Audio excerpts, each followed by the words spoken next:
Samy, regarde, y'a qui? Vale, espera, deixa por aquí, espera. Come, come. Ah bon, et t'as dit bien? Cristiano! Thank you so much! És do Real? Comment ne pas aimer Cristiano Ronaldo, s'il vous plaît? L'équipe, j'espère que vous allez bien. Comme d'habitude, aujourd'hui, nouvelle actu foot de ces 7 derniers jours. Beaucoup de sujets à aborder, donc je vais pas m'attarder plus que ça dans cette intro. Je vais simplement vous rappeler, c'est important pour un youtubeur de lâcher le petit pouce bleu. Faut y penser, c'est gratuit, ça prend 2 secondes. Alors si on peut taper les 4000 avant minuit soir, bah ça serait exceptionnel. Merci évidemment à tous ceux qui contribuent, c'est parti.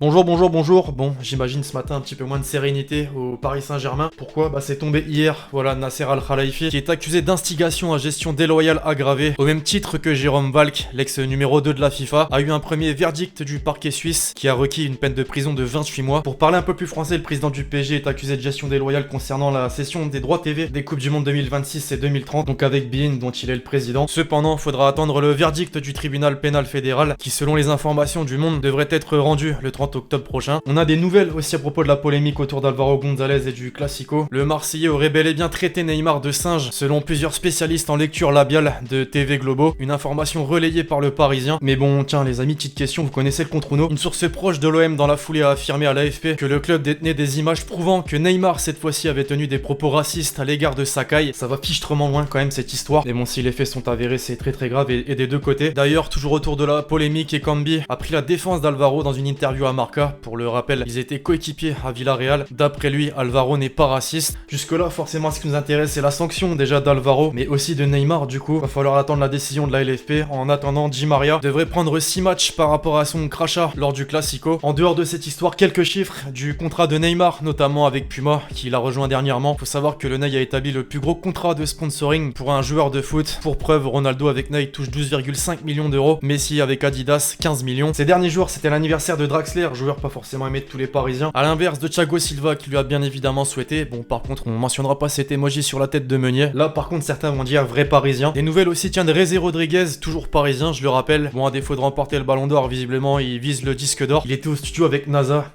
Bon, maintenant, c'est pas la capitale, c'est Marseille, bébé.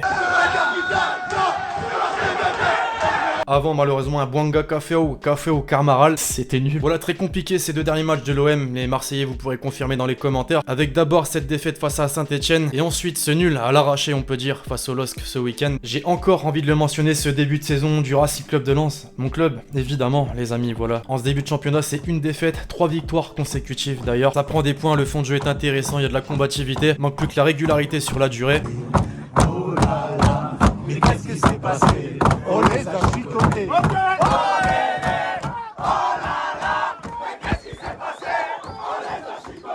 Le classement, maintenant après 4 journées, on a un podium plutôt surprenant, c'est vrai, avec Saint-Etienne en tête, Rennes, Montpellier et Lens qui flirtent justement avec les 3 premiers. Concernant l'actualité des autres championnats européens, on commence d'abord en Allemagne avec le Bayern. Il n'y a absolument aucune pitié, Ligue des Champions, Bundesliga, rien à foutre. 8-0, c'est le score que les Bavarois ont infligé à Schalke 04 avec en plus une performance magistrale, encore j'ai envie de dire du Ballon d'Or 2020, du Ballon d'Or j'ai dit. Clairement il devait le remporter, Lewandowski. Dans le même temps, un jeune s'est révélé, Jamal Musiala, 17 ans. Il a inscrit son premier but en pro. Sané de son côté a lui aussi fait fort pour l'une de ses premières. En 72 minutes, l'Allemand a inscrit un but et délivré 2 passes décisives. En Angleterre, dorénavant, on peut saluer la performance de Tottenham qui était d'abord mené 1-0 face à Southampton, mais a rapidement su retourner la situation, notamment grâce à Kane et Son. L'Anglais a été passeur décisif sur le Coréen sur 4 de ses buts. Il est déjà performant sous les ordres d'Ancelotti. Rames Rodriguez a fait forte impression ce week-end face à West Brom, 1 but, 2 passes D. Des images insolites aussi lors de la dernière journée de Premier League avec ce joueur de Newcastle qui n'a visiblement pas apprécié cette aile de pigeon, et Kepa Arrizabalaga, le gardien des Blues, avec une énième boulette face à Liverpool cette fois-ci. Edouard Mendy devrait pouvoir le concurrencer. Enfin en Italie, cette fois-ci le Z a fait parler pour pas changer. Ibra a inscrit son doublé face à Bologne.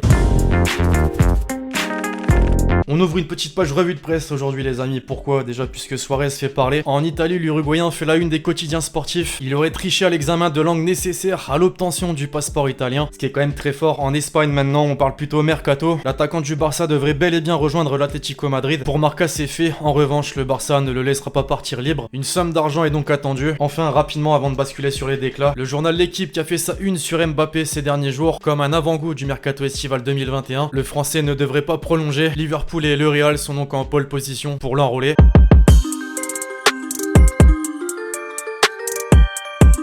Quelques déclarations récentes, je les mentionne, on en parle ensuite. On commence les amis avec Coman qui n'en finit visiblement plus avec cette finale de la Ligue des Champions. La veille, nous pratiquions le jeu de tête à l'entraînement. Je n'en ai pas réussi une seule, c'est juste que j'ai peur des têtes. Mes coéquipiers se moquent de moi. Belle ironie du sort là pour le coup, en plus de marquer contre son club formateur. Aïe, camarade de l'OM, cette fois-ci on a la Ligue des Champions, on a fini deuxième, le groupe reste le même. Il y a eu des arrivées, je ne veux pas quitter l'OM. Information exclusive sur la chaîne YouTube, pas du tout. On était absolument tous au courant. Noël Le Graët, encore lui. Le cas Benzema, c'est quelque chose de très difficile. Qui peut nier que c'est un grand joueur? Pas moi, pas vous, tout le monde sait qu'il vient de faire une saison exemplaire. J'ai toujours respecté ce garçon, le joueur est merveilleux. Wouah, dites-lui de se taire à un moment donné. Le gardien Anthony Lopez, cette fois-ci sur la situation de Lyon depuis le début de saison. Est-ce qu'il faut s'inquiéter? Je pense, enfin s'inquiéter c'est un grand mot, mais 5 points sur 12 en étant l'Olympique Lyonnais, c'est tout simplement inadmissible. J'espère vraiment Lyon le mérite, que la situation va s'arranger par la suite. Faut des arrivées. Messi, lui à présent a tenu à faire un message d'adieu à Vidal, parti vers l'Inter Milan. Tu vas manquer dans le vestiaire, je te souhaite le meilleur dans cette nouvelle étape, dans ton nouveau club. On se croisera à nouveau, c'est certain. Attention aux médias espagnols, italiens, Messi vers l'Inter. Marco Reus avec une petite anecdote sur une situation passée, en 2012 notamment, le Bayern voulait me signer. J'ai même parlé avec Jupp Heynckes, mais il ne m'a pas convaincu. Est-ce que je regrette ma décision? Non, pas une seule seconde, ça se tient. Enfin Zlatan sur son doublé, tiens justement, lundi. Si j'avais eu 20 ans ce soir, j'aurais marqué 4 buts,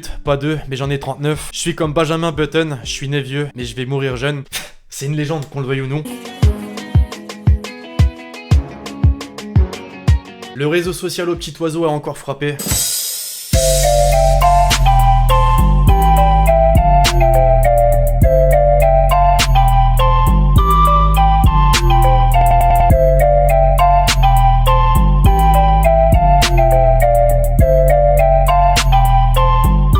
Second poteau, Pavard.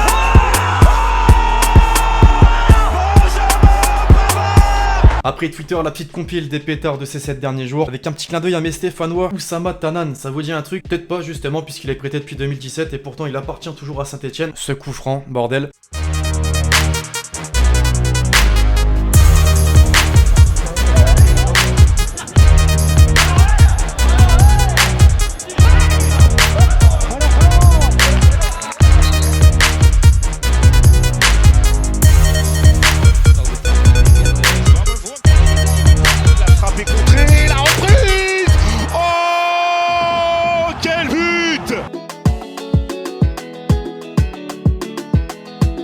Enfin, pour finir la question de l'abonné, penses-tu que la Ligue 1 va rattraper les 4 autres grands championnats en termes de coefficient UEFA? Bah c'est compliqué à dire, voilà, tout dépend en fait du parcours des clubs français en Coupe d'Europe, simplement. Après forcément sur point la dernière Ligue des Champions, déjà c'était un bon point, Lyon et le PSG dans le dernier carré de la compétition. Pas sûr que sur un format habituel ce soit aussi simple, mais sinon voilà pour donner mon petit avis, bah non, pas sûr que la Ligue 1 va rattraper par exemple l'Italie. T'as quand même près de 10 000 points d'écart si vous regardez le classement. Bref, voilà l'équipe, c'est tout pour l'actu foot du jour, j'espère vraiment que vous l'avez kiffé, je compte sur vous et c'est le cas pour lâcher le gros pouce bleu. Pensez à lâcher le commentaire avec votre question, plus l'hashtag Hélène pour le prochain épisode. Puis d'ici là, on se retrouve très vite sur la chaîne pour de nouvelles vidéos. C'était Lexti. Ciao, ciao.